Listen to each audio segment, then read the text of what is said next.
ಸ್ನೇಹಿತರೆ, ಇಂದಿನ ಸ್ಪರ್ಧಾತ್ಮಕ ಪರೀಕ್ಷೆಗಳಲ್ಲಿ ರಾಷ್ಟ್ರೀಯ ಉದ್ಯಾನವನಗಳು, ಪಕ್ಷಿಧಾಮಗಳು, ವನ್ಯಜೀವಿ ಅಭಯಾರಣ್ಯಗಳು, ಹುಲಿ ಮೀಸಲು ಪ್ರದೇಶಗಳು ಇವುಗಳ ಬಗ್ಗೆ ಪ್ರಶ್ನೆಗಳನ್ನು ಹೆಚ್ಚಾಗಿ ಕೇಳುತ್ತಿದ್ದು, ಇಂದಿನ ಈ ವಿಡಿಯೋದಲ್ಲಿ ನಾವು ಪ್ರಮುಖ ಪಕ್ಷಿಧಾಮಗಳು, ವನ್ಯಜೀವಿ ಅಭಯಾರಣ್ಯಗಳು, ರಾಷ್ಟ್ರೀಯ ಉದ್ಯಾನವನಗಳು, ಹುಲಿ ಮೀಸಲು ಪ್ರದೇಶಗಳ ಬಗ್ಗೆ ತಿಳಿದುಕೊಳ್ಳೋಣ.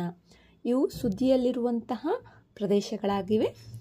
ಇವುಗಳ ಬಗ್ಗೆ ನಾವು ಈ ದಿನ ತಿಳಿದುಕೊಳ್ಳೋಣ. ವಿಡಿಯೋವನ್ನು ಕೊನೆವರೆಗೂ ವೀಕ್ಷಿಸಿ. ಮೊದಲನೆಯದು ಧ್ಯಾನಗಂಗಾ ವನ್ಯಜೀವಿ ಅಭಯಾರಣ್ಯ.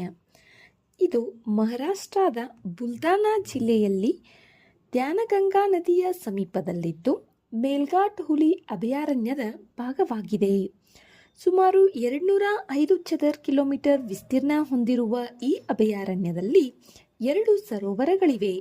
ಇಲ್ಲಿನ ಭೂಪ್ರದೇಶವು ಗುಡ್ಡಗಾಡು ಹಾಗೂ ಸೌಮ್ಯ ಇಳಿಜಾರುಗಳಿಂದ ಕೂಡಿದ್ದು, ಚಳಿಗಾಲದಲ್ಲಿ ತೀವ್ರ ಚಳಿ ಮತ್ತು ಬೇಸಿಗೆಯಲ್ಲಿ ತೀವ್ರ ಬಿಸಿಲು ಕಂಡುಬರುತ್ತದೆ.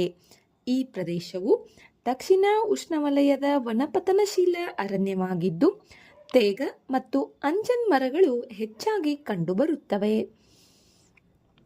ಇಲ್ಲಿ ಚಿರತೆ, ಕರಡಿ, ಬೊಗಳುವ ಜಿಂಕೆ, ನೀಲಗೈ, ಚುಕ್ಕೆ ಜಿಂಕೆ, ಕತ್ತೆ ಕಿರುಬ, ಕಾಡುಬೆಕ್ಕು, ನರಿ ಹಾಗೂ ಕೆಲವೊಮ್ಮೆ ಹುಲಿಯನ್ನು ಕಾಣಬಹುದು.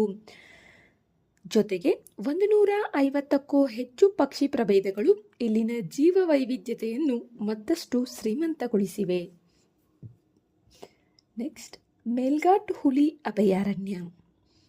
ಇದು ಕೂಡ ಮಹಾರಾಷ್ಟ್ರದಲ್ಲಿದ್ದು, ಈಗಾಗಲೇ ನಾನು ಹೇಳಿದ್ನೆಲ್ಲ, ಧ್ಯಾನಗಂಗಾ ವನ್ಯಜೀವಿ ಅಭಯಾರಣ್ಯ ಮೇಲ್ಘಾಟ್ ಹುಲಿ ಅಭಯಾರಣ್ಯದ ಭಾಗವಾಗಿದೆ ಅಂತ. ಆ ಮೇಲ್ಘಾಟ್ ಹುಲಿ ಅಭಯಾರಣ್ಯ, ಅದರ ಬಗ್ಗೆ ಮಾಹಿತಿ ತಿಳಿದುಕೊಳ್ಳೋಣ. ಇದು ಮಹಾರಾಷ್ಟ್ರ ರಾಜ್ಯದ ಮೊದಲ ಹುಲಿ ಮೀಸಲು ಪ್ರದೇಶ ಎಂಬ ಹೆಗ್ಗಳಿಕೆಯನ್ನು ಹೊಂದಿದೆ.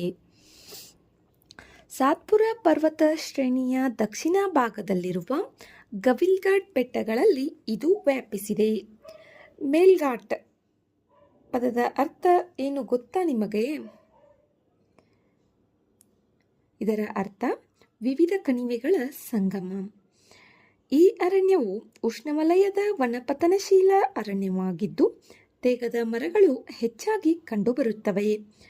ಕಂಡು, ಕಪ್ರಾ, ಸಿಪ್ನಾ, ಗಡ್ಗಾ ಮತ್ತು ಡೋಲರ್ ಎಂಬ 5 ಪ್ರಮುಖ ನದಿಗಳ ಜಲಾನಯನ ಪ್ರದೇಶವು ಇದಾಗಿದೆ.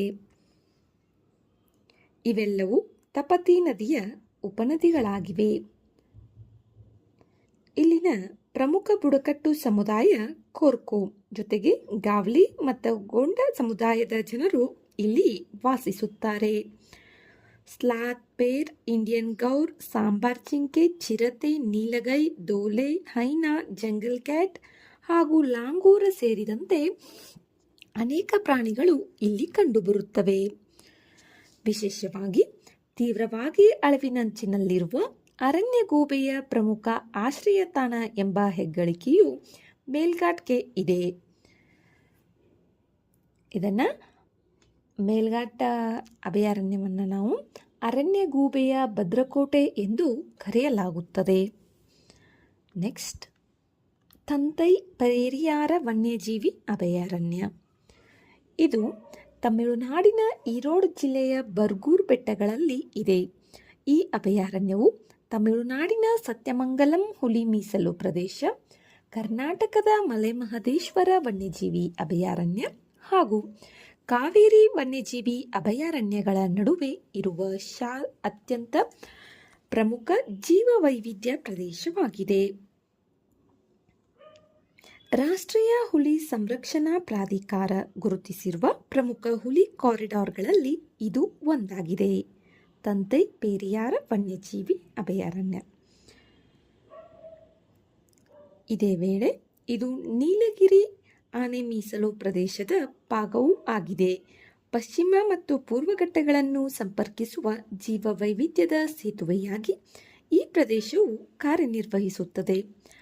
ಪಾಲಾರ ನದಿಯ ಜಲಾನಯನ ಪ್ರದೇಶವಾಗಿರುವ ಈ ಅಭಯಾರಣ್ಯದಲ್ಲಿ ಆನೆಗಳು ಹಾಗೂ ಭಾರತೀಯ ಗೌರ್ ಸೇರಿದಂತೆ ಅನೇಕ ದೊಡ್ಡ ಸಸ್ಯಾಹಾರಿ ಪ್ರಾಣಿಗಳ ಆರೋಗ್ಯಕರ ಜನಸಂಖ್ಯೆ ಕಂಡುಬರುತ್ತದೆ. ನೆಕ್ಸ್ಟ್, ಬುರ್ಹಾ ಚೋಪ್ರಿ ವನ್ಯಜೀವಿ ಅಭಯಾರಣ್ಯ.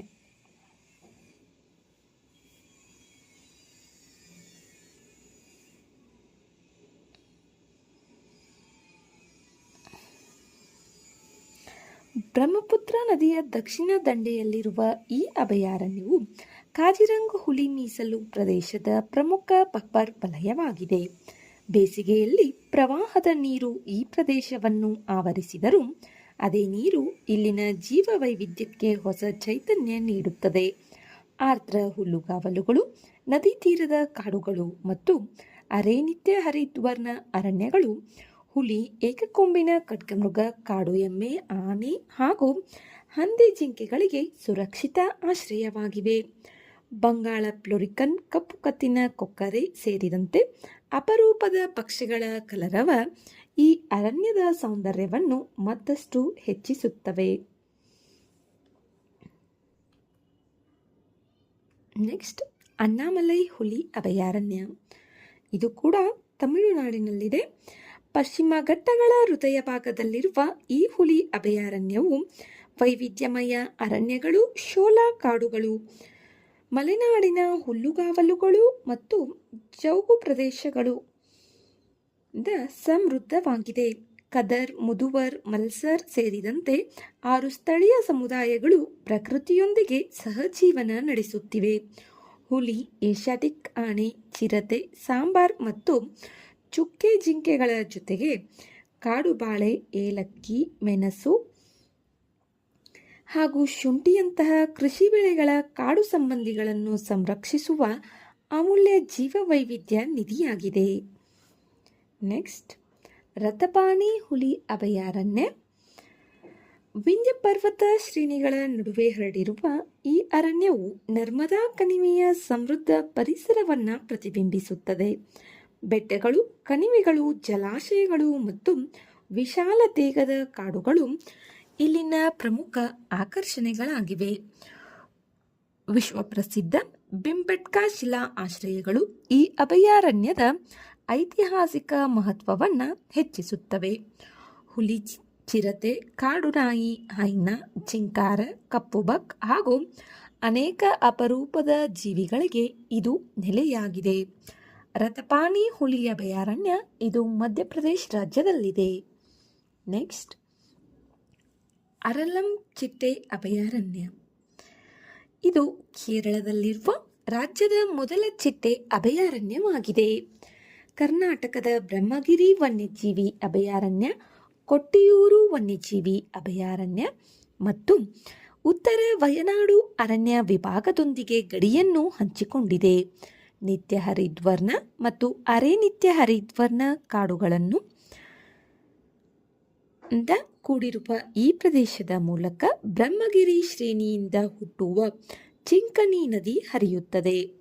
266ಕ್ಕೂ ಹೆಚ್ಚು ಜಾತಿಯ ಚಿಟ್ಟೆಗಳಿಗೆ ಇದು ಆಶ್ರಯವಾಗಿದ್ದು, ಕೇರಳದ 80%ಕ್ಕೂ ಹೆಚ್ಚು ಚಿಟ್ಟೆ ಪ್ರಭೇದಗಳು ಇಲ್ಲಿ ಕಂಡುಬರುತ್ತವೆ. ಪ್ರತಿ ವರ್ಷ ಜನವರಿ ಅಥವಾ ಫೆಬ್ರವರಿಯಲ್ಲಿ ನಡೆಯುವ ಚಿಟ್ಟೆ ವಲಸೆ ಅಧ್ಯಯನವು ಈ ಅಭಯಾರಣ್ಯದ ವಿಶೇಷ ಆಕರ್ಷಣೆಯಾಗಿದೆ. ಚಿಟ್ಟೆಗಳ ಜೊತೆಗೆ ಆನೆ, ದೈತ್ಯ ಅಳಿಲು, ಚಿರತೆ ಹಾಗೂ ಅನೇಕ ಪಕ್ಷಿ ಪ್ರಭೇದಗಳಿಗೆ ಇದು ನೆಲೆಯಾಗಿದೆ. ಅರಲಂ ಚಿಟ್ಟೆ ಅಭಯಾರಣ್ಯ ಇದು ಕೇರಳ ರಾಜ್ಯದ ಮೊದಲ ಚಿಟ್ಟೆ ಅಭಯಾರಣ್ಯವಾಗಿದೆ. ನೆಕ್ಸ್ಟ್, ಇವಾಗ ನಾನು ಹೇಳುವಾಗ ನೋಟ್ ಮಾಡ್ಕೊಳ್ಳಿ, ಯಾವ ಅಭಯಾರಣ್ಯದಲ್ಲಿ ಯಾವ ನದಿಗಳಿವೆ ಎಂಬುದನ್ನು ಇದು ಹೊಂದಿಸಿ ಬರೆಯಿರಿ, ಇಲ್ಲ ಸರಿಯಾದ ಜೋಡಿಯನ್ನು ಗುರುತಿಸಿ, ಈ ರೀತಿ ಪ್ರಶ್ನೆಗಳು ಬರುವ ಸಾಧ್ಯತೆ ಇದೆ. ನಾವು ಆ ನದಿಗಳ ಹೆಸರನ್ನೇ ಕೇಳಿರೋದಿಲ್ಲ, ಆ ರೀತಿ ನದಿಗಳೆಲ್ಲ ಪ್ರಶ್ನೆ ಪತ್ರಿಕೆಯಲ್ಲಿ ಅವುಗಳ ಹೆಸರೆಲ್ಲ ಬಂದಿರುತ್ತವೆ. ಅದಕ್ಕೆ ಚಿಂಕಣಿ ನದಿ ಇದು ಅರಲಂ ಚಿಟ್ಟೆ ಅಭಯಾರಣ್ಯದಲ್ಲಿ ಹರಿಯುತ್ತದೆ. ನೆಕ್ಸ್ಟ್, ನೆಲ್ಲಪಟ್ಟು ಪಕ್ಷಿಧಾಮ. ಇದು ಆಂಧ್ರ ಪ್ರದೇಶದಲ್ಲಿದ್ದು ಭಾರತದ 2ನೇ ಅತಿದೊಡ್ಡ ಉಪ್ಪು ನೀರಿನ ಸರೋವರವಾದ ಪುಲಿಕಾಟ್ ಸರೋವರದ ಸಮೀಪದಲ್ಲಿದೆ. ಸ್ಪಾಟ್ ಬಿಲ್ಡ್ ಪೆಲಿಕನ್ಗಳ ಪ್ರಮುಖ ಸಂತಾನೋತ್ಪತ್ತಿ ತಾಣವೆಂದು ಇದು ಪ್ರಸಿದ್ಧವಾಗಿದೆ. ಪ್ಯಾರಿಂಗ್ಟೋನಿಯಾ ಜೋಗು ಕಾಡುಗಳು ಹಾಗೂ ದಕ್ಷಿಣದ ವನ ನಿತ್ಯ ಹರಿದ್ವರ್ಣ ಪೊದೆಗಳು ಇಲ್ಲಿನ ಪ್ರಮುಖ ಸಸ್ಯವರ್ಗಗಳಾಗಿವೆ. ಕಪ್ಪು ತಲೆಯ ಐಬಿಸ್, ಏಷ್ಯನ್ ಓಪನ್ ಬಿಲ್, ಕಪ್ಪು ಕಿರೀಟದ ರಾತ್ರಿ ಹೆರಾನ್ ಹಾಗೂ ಪುಟ್ಟ ನೀರುಕಾಗೆಗಳಂತಹ ಹಲವು ಪಕ್ಷಿಗಳು ಇಲ್ಲಿಯೇ ಸಂತಾನೋತ್ಪತ್ತಿಯನ್ನು ಮಾಡುತ್ತವೆ. ಭಾರತದ ಎರಡನೇ ಅತಿದೊಡ್ಡ ಉಪ್ಪು ನೀರಿನ ಸರೋವರ ಪುಲಿಕಾಟ್ ಸರೋವರ. ನೆಕ್ಸ್ಟ್, ಬನ್ನೇರುಘಟ್ಟ ರಾಷ್ಟ್ರೀಯ ಉದ್ಯಾನವನ. ಇದು ನಮ್ಮ ಕರ್ನಾಟಕದಲ್ಲಿರುವಂತಹ ಒಂದು ರಾಷ್ಟ್ರೀಯ ಉದ್ಯಾನವನವಾಗಿದೆ. ಇದರ ವಿಶೇಷತೆಗಳ ಬಗ್ಗೆ ತಿಳಿದುಕೊಳ್ಳೋಣ. ಇದು ಬೆಂಗಳೂರಿನ ಸಮೀಪದ ಆನೇಕಲ್ ಶ್ರೇಣಿಯ ಬೆಟ್ಟಗಳಲ್ಲಿ ನೆಲೆಗೊಂಡಿದ್ದು 1974ರಲ್ಲಿ ರಾಷ್ಟ್ರೀಯ ಉದ್ಯಾನವನವಾಗಿ ಇದನ್ನು ಘೋಷಿಸಲಾಯಿತು. 2006ರಲ್ಲಿ ಭಾರತದ ಮೊದಲೇ ಚಿಟ್ಟೆ ಆವರಣವನ್ನು ಇಲ್ಲಿ ಆರಂಭಿಸಲಾಯಿತು. ಸುವರ್ಣಮುಖಿ ಹೊಳೆಯು ಉದ್ಯಾನವನದ ಪ್ರಮುಖ ನೀರಿನ ಮೂಲವಾಗಿದೆ. ವನಪತನಶೀಲ ತೇವಾಂಶವುಳ್ಳ ಮಿಶ್ರ ಹಾಗೂ ಪೊದೆಸಸ್ಯ ಕಾಡುಗಳಿಂದ ಕೂಡಿರುವ ಈ ಪ್ರದೇಶವು ಏಷ್ಯನ್ ಆನೆ, ಹುಲಿ, ಭಾರತೀಯ ಗೌರ್, ಸಾಂಬಾರ್ ಜಿಂಕೆ, ಚಿರತೆ, ಕರಡಿ ಮತ್ತು ಕಾಡು ನಾಯಿಗಳಂತಹ ಅನೇಕ ವನ್ಯಜೀವಿಗಳಿಗೆ ಸುರಕ್ಷಿತ ಆವಾಸ ಸ್ಥಾನವಾಗಿದೆ. ಭಾರತದ ಮೊದಲ ಚಿಟ್ಟೆ ಆವರಣ ನಮ್ಮ ಕರ್ನಾಟಕದ ಬನ್ನೇರುಘಟ್ಟ ರಾಷ್ಟ್ರೀಯ ಉದ್ಯಾನವನದಲ್ಲಿದೆ. ಇದನ್ನು 2006ರಲ್ಲಿ ಆರಂಭಿಸಲಾಗಿದೆ. ಕೇರಳ ರಾಜ್ಯದ ಮೊದಲ ಚಿಟ್ಟೆ ಅಭಯಾರಣ್ಯ ಯಾವುದು? ಅರಲಂ ಚಿಟ್ಟೆ ಅಭಯಾರಣ್ಯ. ಬನ್ನೇರುಘಟ್ಟ ರಾಷ್ಟ್ರೀಯ ಉದ್ಯಾನವನದ ಮೂಲಕ ಸುವರ್ಣಮುಖಿ ನದಿಯು ಹರಿಯುತ್ತದೆ. ನೆಕ್ಸ್ಟ್, ಅಸೋಲಾಬಟ್ಟಿ ವನ್ಯಜೀವಿ ಅಭಯಾರಣ್ಯ. ದೆಹಲಿ ಹರಿಯಾಣ ಗಡಿಯಲ್ಲಿರುವ ಅರಾವಳಿ ಬೆಟ್ಟ ಶ್ರೇಣಿಯಲ್ಲಿ 32.71 ಚದರ ಕಿಲೋಮೀಟರ್ ವ್ಯಾಪ್ತಿಯಲ್ಲಿ ಇದು ಹರಡಿಕೊಂಡಿದೆ. ಉತ್ತರ ಅರಾವಳಿ ಚಿರತೆ ವನ್ಯಜೀವಿ ಕಾರಿಡಾರ್ನ ಪ್ರಮುಖ ಭಾಗವಾಗಿರುವ ಈ ಅಭಯಾರಣ್ಯವು ಛತರ್ಪುರ್ ದೇವಸ್ಥಾನ, ತುಘಲಕಾಬಾದ್, ಸೂರಜ್ಕುಂಡ್, ಅನಂತಪುರ ಆಣೆಕಟ್ಟು ಹಾಗೂ ಆದಿಲಾಬಾದ್ ಅವಶೇಷಗಳಂತಹ ಐತಿಹಾಸಿಕ ಸ್ಥಳಗಳೊಂದಿಗೆ ಸಂಪರ್ಕ ಹೊಂದಿದೆ. ಡಕ್, ಬಬುಲ್, ಕೇಜ್ರಿ ಹಾಗೂ ವಿವಿಧ ಪೊದೆ ಮತ್ತು ಹುಲ್ಲುಗಳು ಇಲ್ಲಿನ ಪ್ರಮುಖ ಸಸ್ಯವರ್ಗಗಳಾಗಿವೆ. ಭಾರತೀಯ ಚಿರತೆ, ನರಿ, ನೀಲಗಾಯ್, ಸಾಂಬಾರ, ಕಾಡುಹಂದಿ ಹಾಗೂ ಮುಂಗುಸಿಗಳ ಜೊತೆಗೆ 200ಕ್ಕೂ ಹೆಚ್ಚು ಪಕ್ಷಿ ಪ್ರಭೇದಗಳು ಹಾಗೂ ಹಲವು ಸರೀಸೃಪಗಳು ಇಲ್ಲಿ ಕಂಡುಬರುತ್ತವೆ. ನೆಕ್ಸ್ಟ್, ಕಾವಲ್ ಹುಲಿ ಅಭಯಾರಣ್ಯ. ಇದು ತೆಲಂಗಾಣ ರಾಜ್ಯದಲ್ಲಿದೆ. ಗೋದಾವರಿ ನದಿಯ ದಡದಲ್ಲಿ ಡೆಕ್ಕನ್ ಪರ್ಯಾಯ ದ್ವೀಪದ ಮಧ್ಯ ಎತ್ತರದ ಪ್ರದೇಶಗಳಲ್ಲಿ ನೆಲೆಗೊಂಡಿದೆ. 2012ರಲ್ಲಿ ಭಾರತ ಸರ್ಕಾರ ಇದನ್ನು ಹುಲಿ ಮೀಸಲು ಪ್ರದೇಶವಾಗಿ ಘೋಷಿಸಿತು. ಮಧ್ಯ ಭಾರತದ ಹುಲಿ ಭೂದೃಶ್ಯವನ್ನು ತಡೋಬಾ, ಅಂಧಾರಿ ಮತ್ತು ಇಂದ್ರಾವತಿ ಹುಲಿ ಮೀಸಲು ಪ್ರದೇಶಗಳೊಂದಿಗೆ ಸಂಪರ್ಕಿಸುವ ಪ್ರಮುಖ ಜೀವವೈವಿಧ್ಯ ಕಾರಿಡಾರ್ ಇದಾಗಿದೆ. ದಟ್ಟ ಕಾಡುಗಳು, ಹುಲ್ಲುಗಾವಲುಗಳು, ನದಿಗಳು ಮತ್ತು ಜಲಮೂಲಗಳಿಂದ ಕೂಡಿರುವ ಈ ಪ್ರದೇಶದಲ್ಲಿ ತೇಗ, ಬಿದಿರು ಹಾಗೂ ಹಲವು ಅಪರೂಪದ ಮರಗಳು ಕಂಡುಬರುತ್ತವೆ. ನೀಲಗೈ, ಚೌಸಿಂಗ, ಚಿಂಕಾರ, ಕೃಷ್ಣಮುಗ, ಸಾಂಬಾರ, ಚುಕ್ಕೆ ಜಿಂಕೆಗಳು ಇಲ್ಲಿ ಸಾಮಾನ್ಯವಾಗಿ ಕಂಡುಬರುವ ವನ್ಯಜೀವಿಗಳಾಗಿವೆ. ನೆಕ್ಸ್ಟ್, ವಿಶ್ವಪ್ರಸಿದ್ಧ ಕಾಜಿರಂಗ್ ರಾಷ್ಟ್ರೀಯ ಉದ್ಯಾನವನ. ಅಸ್ಸಾಂನಲ್ಲಿ ಬ್ರಹ್ಮಪುತ್ರ ನದಿ ಮತ್ತು ಕಾರ್ಬಿ ಬೆಟ್ಟಗಳ ನಡುವೆ ನೆಲೆಗೊಂಡಿರುವ ಈ ಉದ್ಯಾನವನವನ್ನು 1985ರಲ್ಲಿ ಯುನೆಸ್ಕೋ ವಿಶ್ವ ಪರಂಪರೆಯ ತಾಣವಾಗಿ ಗುರುತಿಸಲಾಯಿತು. ಎತ್ತರದ ಆನೆ ಹುಲ್ಲು, ಚೌಗು ಪ್ರದೇಶಗಳು, ಕೊಳಗಳು ಮತ್ತು ನದಿಗಳಿಂದ ಕೂಡಿರುವ ಈ ಪ್ರದೇಶವು ಏಕಶೃಂಗ ಖಡ್ಗಮೃಗದ ಜಾಗತಿಕ ಆಶ್ರಯವಾಗಿದೆ. ಜೊತೆಗೆ ಹುಲಿ, ಏಷ್ಯನ್ ಆನೆ, ಕಾಡೆಮ್ಮೆ, ಪೂರ್ವ ಜೌಗು ಜಿಂಕೆ, ಹೂಲಾಕ್, ಗಿಬ್ಬನ್, ಕ್ಯಾಪ್ಡ್ ಲಂಗೂರ್ ಹಾಗೂ ಗಂಗಾ ನದಿ ಡಾಲ್ಫಿನ್ಗಳಂತಹ ಅಪರೂಪದ ಜೀವಿಗಳು ಇಲ್ಲಿಗೆ ಇನ್ನಷ್ಟು ವೈಶಿಷ್ಟ್ಯವನ್ನು ನೀಡುತ್ತವೆ. ಕಾಜಿರಂಗ್ ರಾಷ್ಟ್ರೀಯ ಉದ್ಯಾನವನ ಇದು ಯುನೆಸ್ಕೋ ವಿಶ್ವ ಪಾರಂಪರಿಕ ತಾಣವಾಗಿದೆ. 1985ರಲ್ಲಿ ಇದನ್ನು ಯುನೆಸ್ಕೋ ಪಾರಂಪರ್ಯ ತಾಣಗಳ ಪಟ್ಟಿಗೆ ಸೇರಿಸಲಾಗಿದೆ. ನೆಕ್ಸ್ಟ್, ಬೋರ್ ಹುಲಿ ಮೀಸಲು ಪ್ರದೇಶ. ಮಹಾರಾಷ್ಟ್ರದ ವಾರ್ಧಾ ಜಿಲ್ಲೆಯಲ್ಲಿ ಇರುವ ಇದು ಭಾರತದ ಅತ್ಯಂತ ಚಿಕ್ಕ ಹುಲಿ ಮೀಸಲು ಪ್ರದೇಶವಾಗಿದೆ. ನೆನ್ಪಿಟ್ಕೊಳ್ಳಿ, ಭಾರತದ ಅತಿ ಚಿಕ್ಕ ಹುಲಿ ಮೀಸಲು ಪ್ರದೇಶ ಬೋರ್ ಹುಲಿ ಮೀಸಲು ಪ್ರದೇಶ. ಇದು ಮಹಾರಾಷ್ಟ್ರದಲ್ಲಿದೆ. ಗಾತ್ರದಲ್ಲಿ ಚಿಕ್ಕದಾದರೂ ಪೆಂಚ್, ನಾಗ್ಜಿರಾ, ನವೇಗಾಂವ್, ತಡೋಬಾ, ಅಂದಾರಿ ಮತ್ತು ಮೇಲ್ಘಾಟ್ ಸೇರಿದಂತೆ ಹಲವು ಹುಲಿ ಮೀಸಲು ಪ್ರದೇಶಗಳನ್ನು ಸಂಪರ್ಕಿಸುವ ಜೀವವೈವಿಧ್ಯ ಕೇಂದ್ರ ಇದಾಗಿದೆ. ತೇಗ, ಬಿದಿರು, ತೆಂಡು ಮರಗಳಿಂದ ಕೂಡಿದ ಈ ಅರಣ್ಯದಲ್ಲಿ ಹುಲಿ, ಚಿರತೆ, ಕರಡಿ, ಗೌರ್, ಸಾಂಬಾರ್ ಹಾಗೂ ಕಾಡು ಹಂದಿಗಳು ವಾಸಿಸುತ್ತವೆ. ಜೊತೆಗೆ ವಲಸೆ ಜಲಪಕ್ಷಿಗಳು ಮತ್ತು ಸುಮಾರು 200ಕ್ಕೂ ಕಡಿಮೆ ಪಕ್ಷಿ ಪ್ರಭೇದಗಳು ಈ ಪ್ರದೇಶದ ಸೌಂದರ್ಯವನ್ನು ಹೆಚ್ಚಿಸುತ್ತವೆ. ನೆಕ್ಸ್ಟ್, ಕುಂಬಾಲ್ಗಢ್ ವನ್ಯಜೀವಿ ಅಭಯಾರಣ್ಯ. ರಾಜಸ್ಥಾನದ ಅರಾವಳಿ ಶ್ರೇಣಿಗಳಲ್ಲಿ ಹರಡಿರುವ ಈ ಅಭಯಾರಣ್ಯವು ಐತಿಹಾಸಿಕ ಕುಂಬಾಲ್ಗಢ್ ಕೋಟೆಯನ್ನು ತನ್ನ ಮಡಿಲಿನಲ್ಲಿ ಹೊತ್ತಿದೆ. ಒಮ್ಮೆ ರಾಜಮನೆತನದ ಬೇಟೆಯ ತಾಣವಾಗಿದ್ದ ಈ ಪ್ರದೇಶವನ್ನು 1971ರಲ್ಲಿ ವನ್ಯಜೀವಿ ಅಭಯಾರಣ್ಯವಾಗಿ ಘೋಷಿಸಲಾಯಿತು. ಬೆಟ್ಟಗಳು, ಕಣಿವೆಗಳು ಮತ್ತು ವನ ಅರಣ್ಯಗಳಿಂದ ಕೂಡಿರುವ ಈ ಪ್ರದೇಶದಲ್ಲಿ ದೋಕ್, ಕೈರ್ ಹಾಗೂ ಸಲಾರ್ ಮರಗಳು ಹೆಚ್ಚಾಗಿ ಕಂಡುಬರುತ್ತವೆ. ತೋಳ, ಚಿರತೆ, ಕರಡಿ, ಕತ್ತೆ ಕಿರುಬ, ನೀಲಗೈ, ಚೌಸಿಂಗ, ಚಿಂಕಾರ ಹಾಗೂ ಸಾಂಬಾರ ಸೇರಿದಂತೆ ಅನೇಕ ವನ್ಯಜೀವಿಗಳಿಗೆ ಇದು ಸುರಕ್ಷಿತ ಆಶ್ರಯವಾಗಿದೆ. ನೆಕ್ಸ್ಟ್, ಭಿತರ್ಕಾನಿಕಾ ರಾಷ್ಟ್ರೀಯ ಉದ್ಯಾನವನ. ಒಡಿಸ್ಸಾದ ಕೇಂದ್ರಪಾರ್ ಜಿಲ್ಲೆಯಲ್ಲಿ ಬ್ರಹ್ಮಣಿ, ಬೈತರಣಿ ಮತ್ತು ದಮ್ರಾ ನದಿಗಳ ಡೆಲ್ಟಾದಲ್ಲಿ ನೆಲೆಗೊಂಡಿರುವ ಈ ರಾಷ್ಟ್ರೀಯ ಉದ್ಯಾನವನವು ಸುಂದರ್ಬನ್ಸ್ ನಂತರ ಭಾರತದ 2ನೇ ಅತಿ ದೊಡ್ಡ ಮ್ಯಾಂಗ್ರೋವ್ ಪರಿಸರ ವ್ಯವಸ್ಥೆಯಾಗಿದೆ. ಇದು ರಾಮ್ಸಾರ್ ತಾಣವಾಗಿದ್ದು ಉಪ್ಪು ನೀರಿನ ಮೊಸಳೆಗಳ ಅತಿದೊಡ್ಡ ಆವಾಸ ಸ್ಥಾನವೆಂದು ಪ್ರಸಿದ್ಧವಾಗಿದೆ. ಪ್ರಸ್ತುತ ಭಾರತದಲ್ಲಿರುವ ರಾಮ್ಸಾರ್ ತಾಣಗಳ ಸಂಖ್ಯೆ ಎಷ್ಟು? ಕಮೆಂಟ್ ಮಾಡಿ.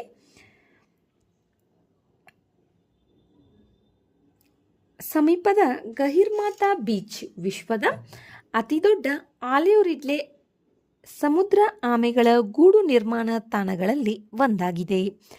8 ಬಗೆಯ ಕಿಂಗ್ಫಿಷರ್ ಪಕ್ಷಿಗಳು, ವಲಸೆ ಹಕ್ಕಿಗಳು, ಚಿಟಲ್, ಸಾಂಬಾರ್, ಕಾಡು ಹಂದಿ ಹಾಗೂ ಅನೇಕ ಜೀವಿಗಳು ಈ ಪ್ರದೇಶದ ಪರಿಸರ ಶ್ರೀಮಂತಿಕೆಯನ್ನು ಇನ್ನಷ್ಟು ಹೆಚ್ಚಿಸುತ್ತವೆ.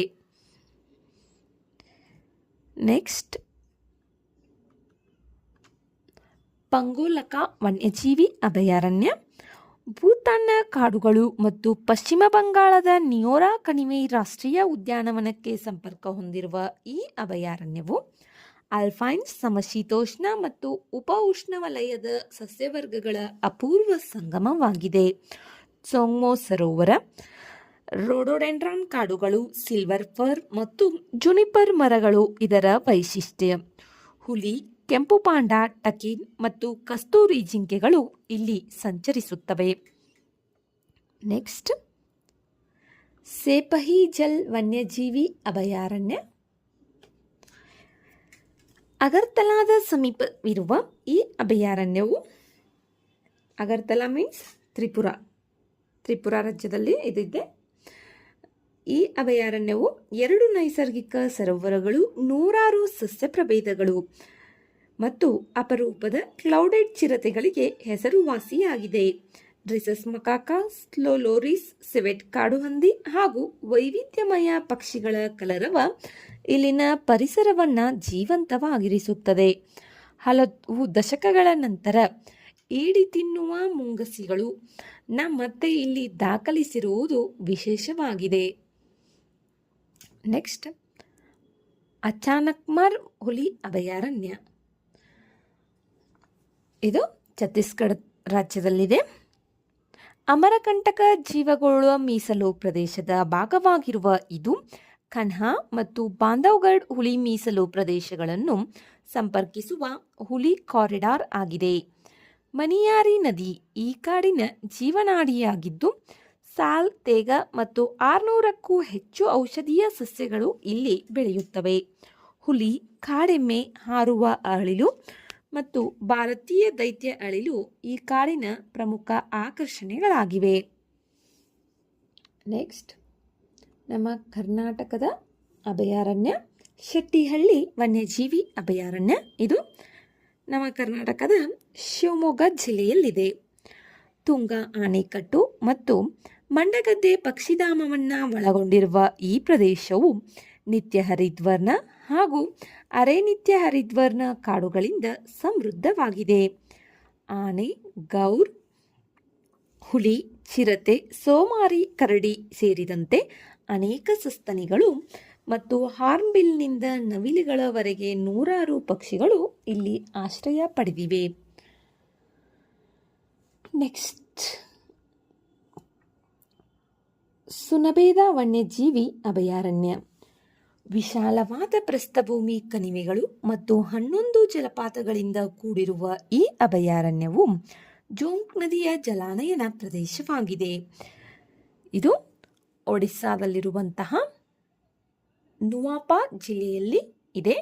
ಇದನ್ನು 1983ರಲ್ಲಿ ವನ್ಯಜೀವಿ ಅಭಯಾರಣ್ಯವೆಂದು ಘೋಷಿಸಲಾಗಿದೆ. ವನಪತನಶೀಲ ಕಾಡುಗಳು ಬರ್ಸಿನ್ ಜಿಂಕೆಗಳಿಗೆ ಸೂಕ್ತವಾದ ಆವಾಸ ಸ್ಥಾನ. ಜೊತೆಗೆ ಹುಲಿ, ಚಿರತೆ, ಗೌರ್, ಸಾಂಬಾರ ಮತ್ತು ಬೆಟ್ಟದ ಮೈನಾ ಈ ಪ್ರದೇಶದ ಜೀವ ವೈವಿಧ್ಯವನ್ನು ಇನ್ನಷ್ಟು ಶ್ರೀಮಂತಗೊಳಿಸುತ್ತವೆ. ಭಾರತದ ಈ ಅಮೂಲ್ಯ ವನ್ಯಜೀವಿ ಅಭಯಾರಣ್ಯಗಳು ಕೇವಲ ಕಾಡುಗಳಲ್ಲ, ನಮ್ಮ ನೈಸರ್ಗಿಕ ಪರಂಪರೆಯ ಜೀವ ಸಂಪತ್ತು. ಅವುಗಳನ್ನು ರಕ್ಷಿಸುವುದು ಪ್ರತಿಯೊಬ್ಬರ ಜವಾಬ್ದಾರಿಯಾಗಿದೆ.